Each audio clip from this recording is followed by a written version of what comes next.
Hey everybody, it's Pajama Life with our review of Obsession and the House of the Dragon. Let's go. One wish, Willow. You only get one wish. Nikki, wait. I lost my train of thought. Good night. What else? Why? One wish, Willow. I wish Nikki Freeman loved me more than anyone in the entire world.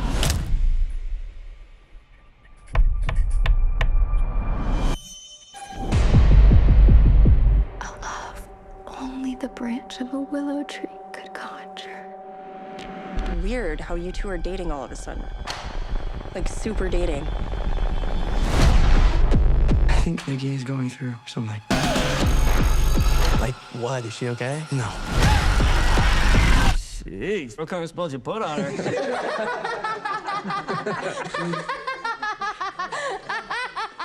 I don't think I could live without you. Oh boy. Hey everybody, it's Pajama Life. And this guy. Hey everybody. Oh, Oh what? boy, David, what did you think of Obsession? Well, with this movie, first, let's talk about the behind the camera aspect of this. This movie was made for less than $1 million and it has grossed over $200 million and Mm, counting. It's been a little bit since I checked those numbers. So that's an incredible story in the mm-hmm. fact that you could have such an indie film grab people's attention the way it has. On the level of the film itself, it scares you. You jump out of your shoes. It's a horror version of Faust. And as I say that, I actually think it's one of the most important movies. This is a big movie for like the Gen Z people. I think this is one of the most important movies that young men can see today. For Why? one reason. My belief is because this story, when you see this film, there's so much toxic masculinity out there we've had, in the bro space. And this Oh. movie, the villain of the story, I'm giving some things away in my own opinion. The villain of the story is Bear, which some might review as the main character or protagonist, and his own fear. I guess we could argue that the guy that came up with that wishing thing is also, he's pretty evil. But, dude, guys out there, do not live your life in fear. Speak your truth and be damned, let the consequences be damned and keep going. This was such a powerful story, and it just shows if you have courage, you can overcome things, and you might find that what you think you want is actually not as nearly as good as what's waiting for you down the road. Thank God for unanswered prayers, says Or Garth next Brooks. to him. Yeah, yeah. Now, all right. So I could go on and on about this. I think it's an awesome, important movie. What about you? What'd you think?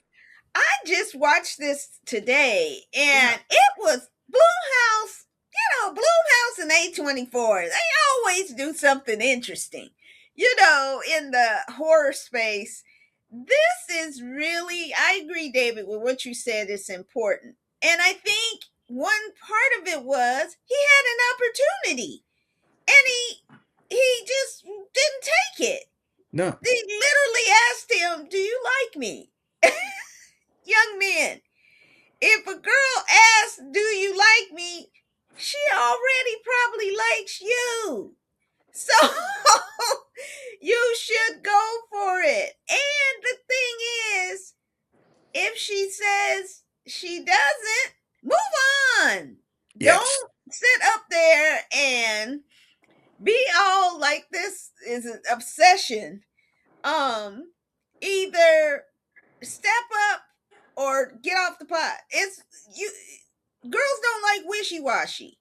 And so if he had actually done what he was supposed to do when she point blank asked him, he could have saved himself a lot of heartache and trouble and horror. But I like how they use this story to talk about, she didn't have a choice. No. And so he robbed her of the choice to just be his girlfriend with this wish. And I think that's what happens with this Manafir mess, is that they end up with the manipulation tactics they teach to rob women of the choice to be with them or not. And so I thought that was a clever way of looking at consent, Yeah. and how what you wish for is sometimes not what you get. So you Yeah. have to be careful of what you wish for, because it may turn out to be very, very horrible. Well, it is. And it ain't love, man. I mean, it's like we get these things Exactly. wrapped up. It's not, dude. It's not love if they don't really want to be there. Yeah. And and I gotta say though, I thought everybody in this film, the acting was just so perfect for this. I thought everybody did a great job of being these average, normal day, Yeah. 20 something kind of people. Yeah. I didn't need to see as much of that animal being dead. That I could, Ah.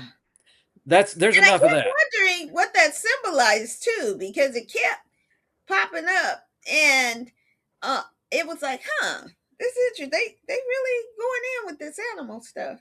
Yeah, yeah, it's a little much for me. Yeah. And But I think it is an interesting movie to have interesting conversations on. And the fact of the matter, if somebody don't want to be with you, leave them alone. There's 7 billion people on this planet. You'll find somebody. yeah, Trust. And I guess, like David says, trust yourself. And so I think we both agree it's a creepy one, but Obsession is a must watch that's from both right. of us. Just know who the All right. bad guy is in this one. Know who the bad guy is in this one. And it ain't Yeah. the girl who went crazy. Now, I'm not saying there aren't some crazy ones. I watched Dateline some. Yeah. But in this case, that girl was a victim in this. And everybody needs to say it. And what a great job she did in that role. Oh my Yeah. gosh. She was brilliant. Everybody's brilliant in this movie. Yeah. Fantastic. Yeah. And even Andy Richter was in it. I didn't recognize him, but I That's was like, oh my right. God, that's Andy Richter. All right. Next up, man, this show just keeps getting just great. House of the Dragon. Let's take a look. Rhaenyra has the throne. It is she who rules now. We should have burned them when we had the chance. A cunning mind can resist the most savage of beasts. We have endured much. And though we languish, we will not lose heart. Does he mean to somehow win their support? We act with holy purpose to restore a rightful king. Oh my. It is the will of the gods. And they will sing songs of it. Forward! Stand your ground! There will be no doubt who the gods have chosen to rule. Boy, each week gets darker.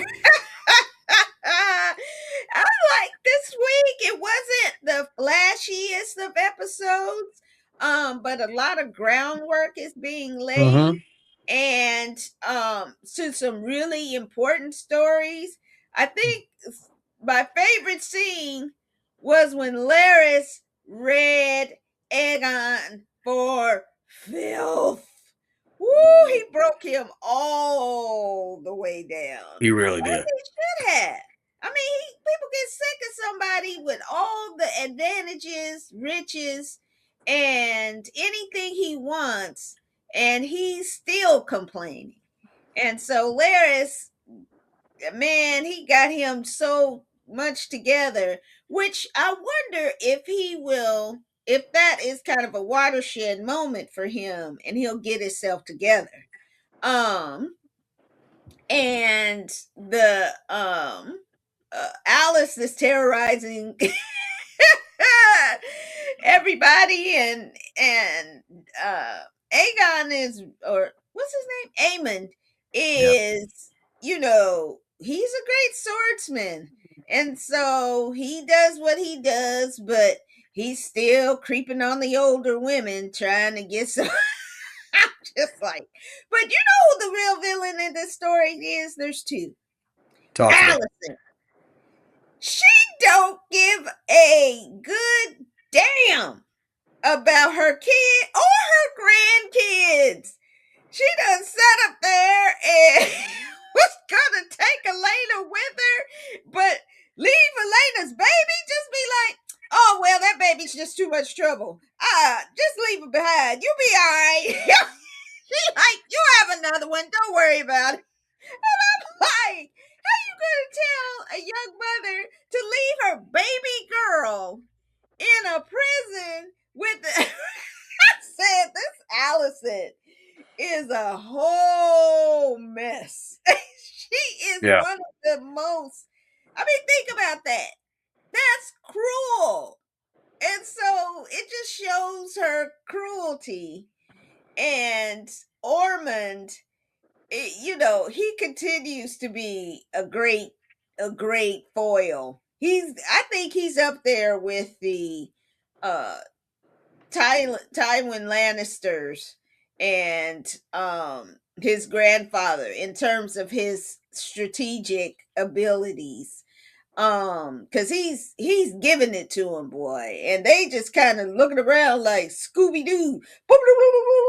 What's happening? What's happening? But the fun scene was seeing Adam and Bela talk after the council meeting, and he's like, girl, look, we could just go run off and go go live a good life somewhere else. And I was like, yeah, do that. But it's surprising. I miss Corliss. I hope his character comes back. Yeah, there's a lot of good actors in this. He really has a great presence about him. Yes, I'd like to see him in other things beyond this. yeah, I'm a yeah, big voice guy. I love his voice. yes, But as a character though, I do think he brings of people that don't really stand out to me, and we talked about that last week. He does. He yeah. definitely does. Yeah. And I think the show is really, you're beginning to see Rhaenyra kind of fray at the edges. And I think there's going to be more of that Targaryen, um, madness. I think is starting to come through. But I mean, who could blame her? This is the thing they really don't address. The woman just lost what, third son? And in a short amount of time, and she is grieving, in addition to she had to chop somebody's head off, and then she don't have any money. There's people coming at her all the time, and that's a lot. So give her a break already. Sheesh. David, what'd you think? Well, and again, I've not been a big fan of this show. I think we've talked about we had a knockdown drag out episode last week. If y'all want to rewatch that program, I did like this episode better. And I think for me, I thought there was some really good conversations between people that I didn't get confused. The conversation that you alluded to, man, just absolutely ripped him. That was powerful. A lot of good kind of the political back and forth there. I actually did enjoy that aspect of this episode and episode 5 more so than I had the previous episodes of this season. So I'm not a big fan of the program as a whole, but I do think there was some good stuff that I saw, and it's going to keep you on your toes here between now and episode 8 to finish off this season. Is this the Yeah. last year, or are they going to do more? Do No, we no, know? it's one more season Okay. after this. Okay.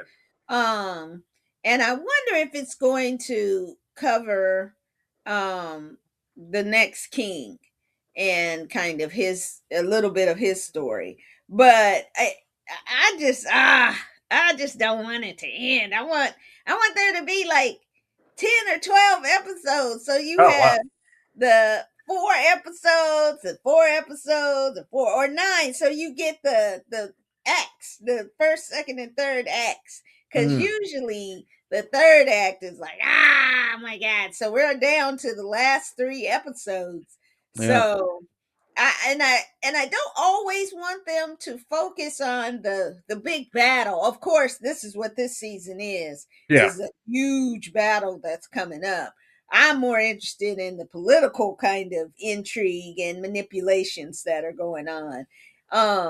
So we'll see, but definitely in terms of me, David, this episode, check out House of the Dragon. Dragon. And let us know if we have our special guest dragon girl. You want her to come back and talk about it too. All right. She'll definitely come on, I'm sure, for the the finale of the Oh season. yeah, no question. All right. Well, that will do it for us this week. Next week, back to House of the Dragon. And we're going to go to the theater and talk about the Odyssey. And then, of course, next week is a week Mortal Kombat 2. Oh, we've been waiting, what, 3 years? Two. We could have So, waited a little longer. We could have yeah. waited a little longer. But But this one has Johnny Cage, and it is being played by the fantastic Carl Urban, who brings something unique to it.